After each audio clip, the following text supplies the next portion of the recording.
लोगों को आज अलिफ से लेकर बड़ी ये तक जो उर्दू के हुरूफ ताजी हैं यानी जो अक्षर हैं उन सारों को बनाने का तरीका और उनका प्रोनाउंसिएशन यानी तलफ्फुज सिखा रहा हूं। आप लोग ध्यान से उसको सुनिएगा और बनाने के तरीके के लिए आप मेरे हाथ को देखते रहिए कि मैं किस तरह से उर्दू के हर हुरूफ को बना रहा हूं। जैसे ये अलिफ है, अलिफ से ऊपर से हम नीचे की तरफ को लकीर लाते हैं और ये अलिफ हो जाता है। अलिफ से अनार होता है। जिस तरह से हिंदी में अलिफ मतलब औ, जिस तरह से हिंदी में औ से अनार होता है, औ से अदरक होता है, उर्दू में अलिफ से अनार होता है और अलिफ से अदरक होता है।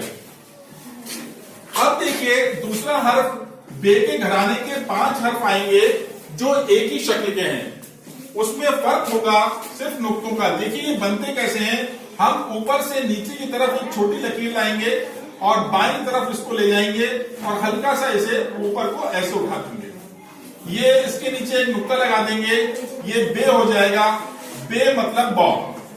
बे से बकरी, बौ से बकरी, बे से बत्तख, बा से बत्तख। अब देखिए ये है पे। बनाने के लिए आप देख लीजिए मेरा हाथ कैसे चल रहा है।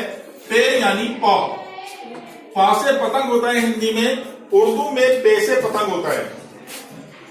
फिर देखिए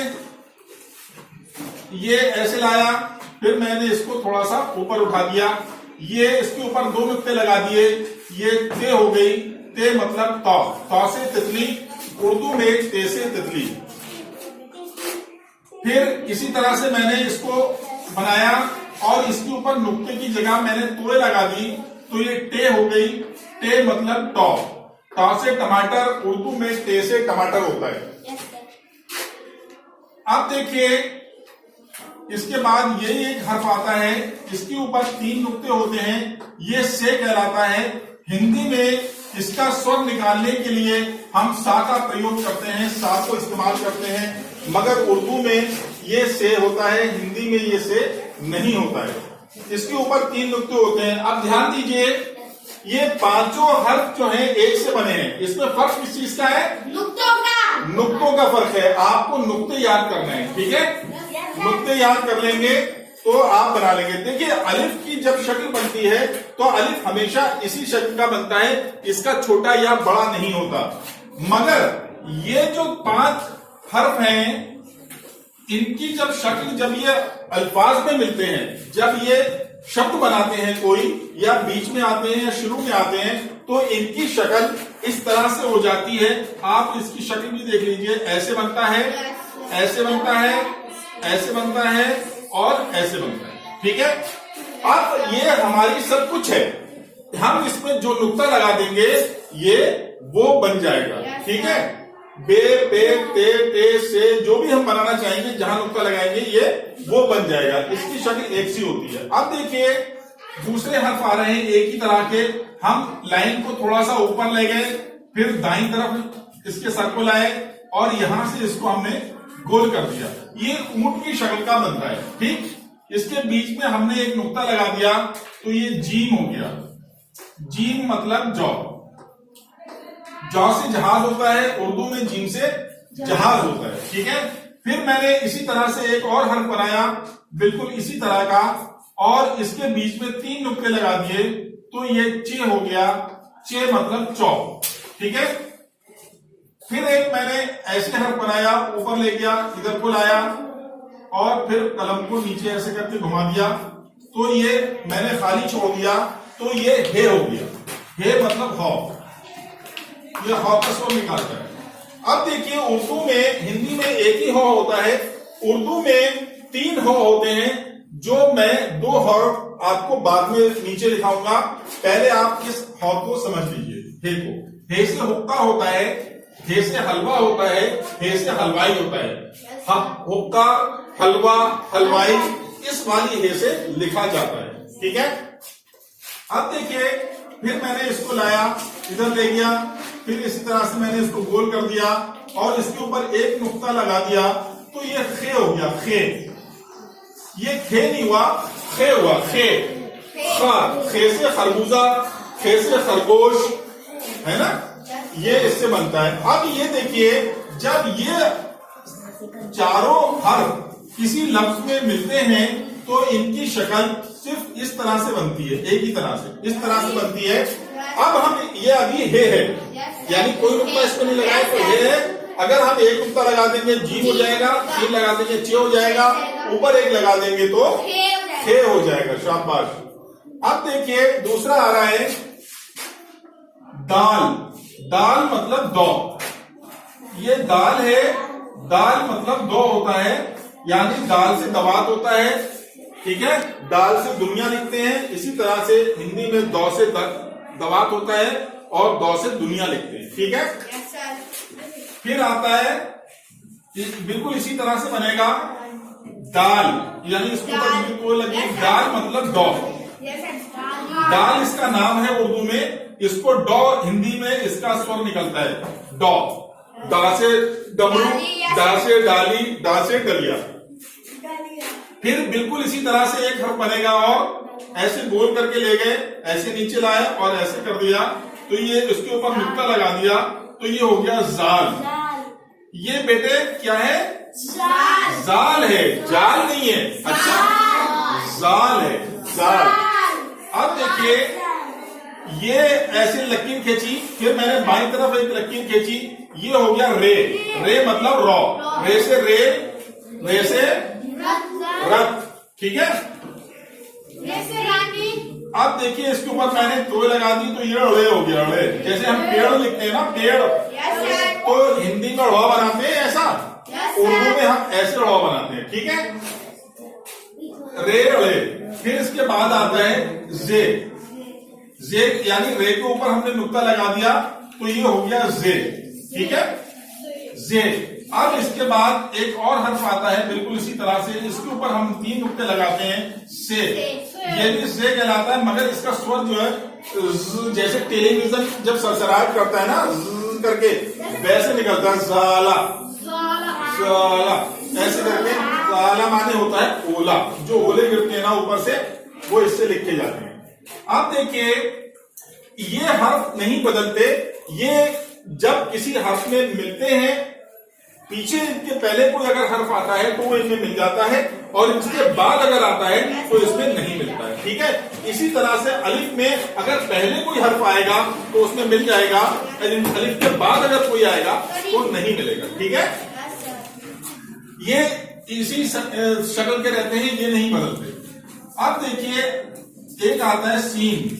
सीन को मैंने दो गोले छोटे बनाए और एक गोला बड़ा बनाया। सीन मतलब 100, सीन मतलब होता है 100। फिर मैंने इसी तरह का एक और गोला बनाया ऐसे करके, ये इसके ऊपर तीन नुक्ते लगा दिए तो ये हो जाता है शीन। शीन मतलब शौ, शौ से षटकोण वाला ऐसे लिखा जाता है, और ये षटकोण वाला भी शौ इसी शीन से उर्दू में लिखा जाता है, ठीक है।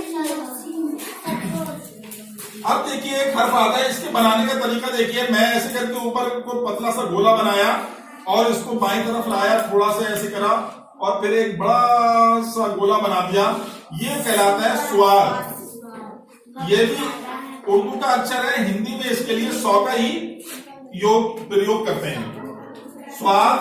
अब देखिए फिर ऐसे मैंने गोला बनाया, फिर इसको बाईं तरफ थोड़ी सी लाइन ली और फिर मैंने इसको ऐसे करके गोला बना दिया और इसके ऊपर नुक्ता लगा दिया तो ये हो गया ज्वाद। क्या हो गया? ज्वाद। और इसको अरबी में इसको बोलते हैं द्वाद, द्वाद, ठीक है, स्वाद, द्वाद। अब देखिए जो मैंने तोए इनके ऊपर लगाई थी, अड़े, टे और डाल के ऊपर लगाई थी, वही तोए अब आ रही है। इसको हमने ऐसे करके लाइन खींची और ऐसे करके गोला बनाया, ये हो गई तोय। तोय से होता है तोता, तोय से होता है तोता। फिर मैंने ऐसे ही एक लाइन खींची, फिर इसको ऐसे हमने गोल कर दिया और इसके ऊपर नुक्ता लगा दिया तो ये हो गई जोए। क्या हो गई? जोए। शाबाश।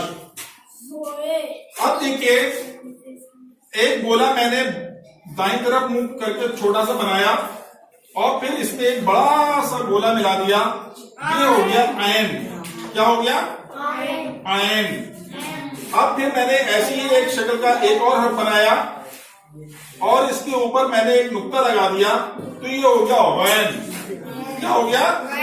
गैन। एन गैन। अब इसके बाद आता है मैंने एक गोला बनाया और बे की तरह मैं इसको इधर ले गया और थोड़ा सा ऊपर उठा के इसके ऊपर नुक्ता लगा दिया, ये हो गया फे। क्या हो गया? फे से फव्वारा, गैन से गुब्बारा, एन से ऐनक। ठीक है। फिर मैंने एक गोला बनाया और शीन की तरह मैंने इसको बड़ा सा गोला बना दिया, ये हो गया काफ। क्या हो गया? काफ मतलब कलम। काफ से कलम, काफ से कलम। हिंदी में कौ के नीचे बिंदु लगा के बनाते हैं। ठीक है, ये कलम है। अब देखिए हिंदी का जो का होता है वो उर्दू में इस प्रकार से बनता है। ऐसे इतने लंबा ले गए, इधर को खींचा, थोड़ा सा ऊपर उठाया और यहाँ पर एक मरकज लगा दिया, इसको कहते हैं मरकज। ये होता है काफ। काफ मतलब कौ। काफ मतलब कौ। फिर देखिए मैंने एक ऐसे लंबा सा खींचा, फिर इधर को बे की तरह ले गया और इसको थोड़ा सा ऊपर उठाया और इसमें दो मरकज लगा दिए, तो ये हो गया गा, यानी ग। हिंदी का गौ का स्वर निकालता है ये। क्या आएगा? गा। अब देखिए एक ऐसे करके मैंने गड्ढा खींचा, फिर ऐसे करके इधर को गोल कर दिया ऊपर को स्टिक की तरह, तो ये कहलाता है लाम। क्या कहलाता है? लाम मतलब लौ। लाम से लट्टू, लाम से लड्डू। हिंदी में ला से लट्टू, लाम से लड्डू। ठीक है। अब देखिए मीम कैसे बनाते हैं। मीम तो ध्यान दीजिए, आप लोग मीम बहुत गलत बनाते हैं। ऐसे करके गोल ले गए हम और इधर को लाए और ऐसे करके इधर को हमने मोड़ दिया, ये होता है मीम। क्या होता है? मीम मतलब मौ। मीम मतलब मौ से मछली। ठीक है। अब देखो नून कैसे बनाते हैं। हमने ऐसे करके गोला बनाया और इसके ऊपर एक नुक्ता लगा दिया, तो ये नून हो गया। क्या हो गया? नून मतलब नौ। नून से नल होता है। ठीक है। अब देखो रे की तरह ही एक हर्फ आ रहा है वाव। क्या आ रहा है? वाव आ रहा है। वाव को हम इस तरह से लगाते हैं, ये है वाव। वाव जो स्वर निकालता है हिंदी में वो वाव का निकालता है। काय का निकालता है? वाव का निकालता है। और ये ऊ, ओ और औ की मात्रा का भी स्वर निकालता है। अब देखो गोल वाली है, इसके बाद आती है वाव के बाद हे। ये भी एक हे है जिससे हम हल लिखते हैं, हमारा लिखते हैं, हम लिखते हैं। समझ गए? है लिखते हैं, है लिखते हैं, वो हम इस वाली हे से लिखते हैं। अब देखो आती है दो चश्मी है। क्या आती है? दो चश्मी है। इसे कहते हैं दो चश्मी। दो चश्मी इसे क्यों कहते हैं? क्योंकि इसकी दो आंखें होती हैं। चश्म माने होता है आंख, तो दो आंखें हैं इसकी, तो इसको इसलिए दो चश्मी है कहते हैं। ये हिंदी के जो अक्षर होते हैं भा, फा, खा, ठा, धा, खा, झा, छा, उनको बनाने के काम आती है। मतलब उसको हम हर्फ में छोटे रूप को लिखकर और इसमें हम दो चश्मी लगा देंगे तो ये वही हर्फ बन जाएगा। इसमें अगर हम दो चश्मी है लगा देंगे तो ठौ बन जाएगा। अब देखो एक आता है हमजा। क्या आता है? हमजा। हमजा ये हम किसी भी हर्फ को जब लहरा के बोलते हैं तो उसके ऊपर इसको हमजे को लगा देते हैं। ठीक है, हमजा। फिर आती है छोटी ये कहलाती है छोटी छोटी ये बड़ी ई की आवाज निकालती है और यौ की आवाज भी निकालती है। और अब इसके बाद आता है बड़ी ये। क्या आती है? बड़ी ये। ये ए की और ए की आवाज निकालते हैं। जब ये दोनों किसी उसमें मिलती हैं, लफ्ज में मिलती हैं, तो इस शक्ल की बनती है, इस शक्ल की। बस इसके नीचे दो नुक्ते लग जाते हैं। इनके नीचे क्या होता है? दो नुक्ते लग जाते हैं और ये दोनों एक सी बन जाती हैं।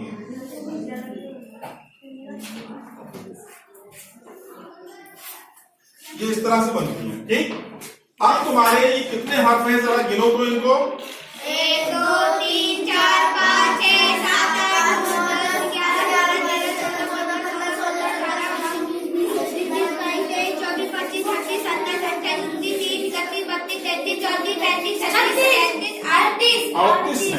ये हर्फ हो गए तुम्हारे 38। ठीक, वेरी गुड। तो इन हर्फ को आप याद कीजिए।